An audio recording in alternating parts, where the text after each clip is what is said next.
What's popping, y'all? So we're just gonna go ahead and jump right into it. So as you can see, I'm priming my lid. This is the Maybelline Fit Me concealer in 30 Cafe. So I'm just gonna be blending that in with a small beauty sponge. I did get that from Walmart.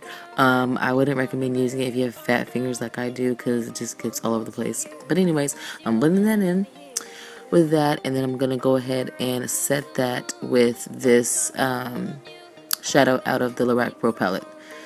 So yeah, just setting that so we can get ready for our eyes. I'm going to be taking the e.l.f. cream eyeliner in black, obviously, and I'm going to be applying that all over the lid. I know you guys saw that on my other lid at the beginning. That was because I forgot to prime my lid. So I did wipe what I had there off, and then I primed that eyelid. I just wanted to insert that little side note. So after I have that laid down, and I did apply that all over the mobile lid, I'm taking this black shadow out of the same Lorac Pro palette, and I am setting my lids. So just make sure you don't go above the crease area, because it's kind of messy. So I'm taking this espresso shade out of the same palette, and I'm going to take this small crease blending brush, and I'm going to kind of smoke out the crease area because it was really jagged and harsh, and we want it to kind of flow. We want a gradient. So I'm blending that, and then I go in with the shadow next to the espresso shade, which I believe is Sable. I don't know. I can't remember. But yeah, I'm taking that on a bigger fluffy brush and blending that closer into the transition area, and I'm taking this reddish brown shade out of no, not the Lorac, the Morphe 35K or 35O palette. I think it's the 35O palette. On this big fluffy brush, and just blending that into my transition area. So I worked kind of backwards, which is different than what I usually do. But when I do like my smoky eyes like this, I like to work from the lid up. So now I'm taking some more black shadow and just putting that on the lid, because when I was blending the brown shadows in, they kind of fell onto the lid, and then it wasn't looking as smoky as I wanted it to. So I'm just putting some more of that black shadow there on the mobile lid. And then I'm going to go ahead and go in with my wing liner. I am using the same e.l.f. cream liner that we used on the lid, and I'm just doing like a thin wing liner just because we are going to go in with the glitter liner in a little bit, so you don't want it to be too thick since that glitter liner is going to go on top of it.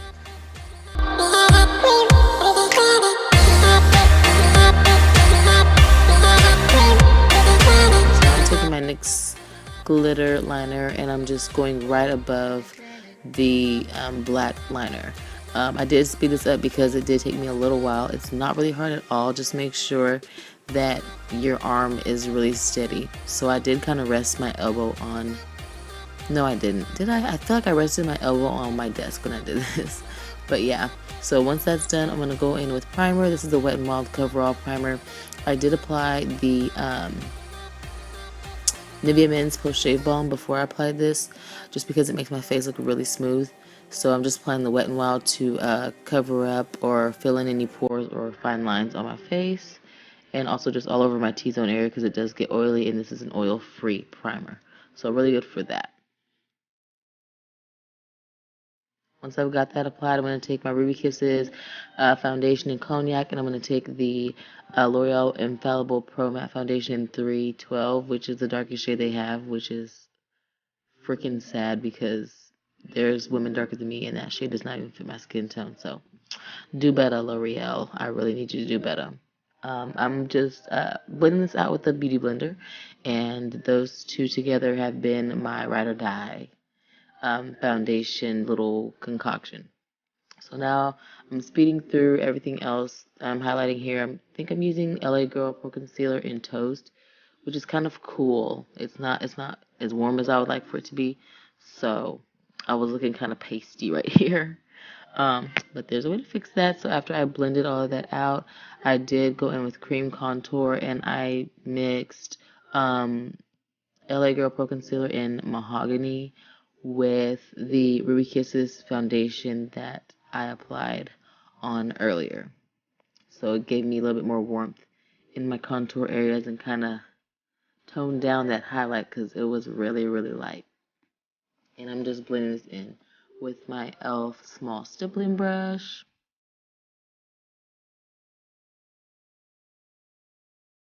Now once I'm done doing that, I'm going to go ahead and set my highlight, and I'm using my Ride or Die Black Opal Loose Finishing Powder in medium. This powder is bae, so I'm just pressing this into the skin with my damp beauty blender. And yeah, same old, same old. You guys see me do this every video, pretty much. So after I've gotten all of my highlight areas set, I'm going to go ahead and bake my smile lines and my nose, because those are my problem areas. And then I'm also going to bake underneath my contour just to kind of accentuate it and give me those real chiseled cheeks that I like. And while that stuff bakes, I'm going to go ahead and finish the under eye. I'm going in with the gel liner in my waterline, and then I'm going to smoke it out with an e.l.f. blending brush or a crease brush. I can't remember which one this is, but I'm smoking it out with black eyeshadow out of the Lorac Pro palette and the same brown shadows that I used out of the Lorac Pro palette, just to get that gradient smoky under eye. So now I'm just dusting away all the excess powder after I'm done baking with my e.l.f. complexion brush, and then I'm gonna go all over the face with my Black Opal Deluxe Finishing Powder in Deep. Now I'm powder contouring. I think I used the two brown shadows out of the Lorac Pro palette, but I can't even remember. This was so long ago. Now I'm taking the gold and the light bronze shadow out of this palette, and I'm applying this in the inner corner just to give my eyes more of a pop. And I'm also using the gold shadow as a highlight today. This is my e.l.f. blush brush, which I love using for my highlight. It's perfect for highlight. So this highlight looks like it's like way too much, because it kind of is, but once I spray my setting spray, it'll like melt into the skin and it'll look really nice and glowy, but not like too much how it looks right now. So once I've gotten that applied in all of the highlight areas, you know, tip and bridge of the nose, top of the lip, and everything else, I'm going to go in with blush, and I can't even remember which blush I used. I want to say it was a ColourPop Super Shock Chicken Cheerio, but I could be wrong. I have everything in the description for you guys. So I'm taking a brown lip liner, and I'm just applying this all over the lips. This is Wet n Wild, I think, and it's probably an eyeliner, but I use it as a lip liner.